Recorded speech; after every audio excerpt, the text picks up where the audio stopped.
मंडळी 22 ऑगस्ट म्हणजेच उद्या आहे पिठोरी अमावस्या। तर या दिवशी या झाडाला आपण स्पर्श करावा।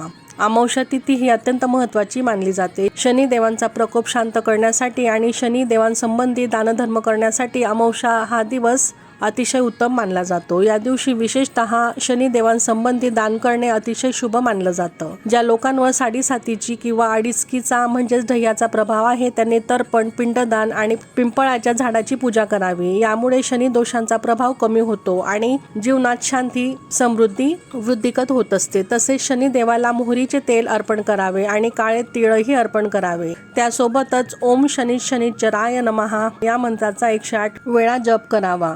अत्यंत लाभदायक हे मानले जाते। या दिवशी पिंपळाच्या झाडाला कच्चे दूध आणि पाणी एकत्र करून अर्पण करावं। तसंच गाईच्या तुपाचा दिवा किंवा तेलाचा दिवा लावावा आणि 11 वेळा प्रदक्षिणा करत ओम नमो भगवते वासुदेवाय नमः या मंत्राचा जप करावा। यामुळे तुमची बरीचशी स्थिती सुधारेल।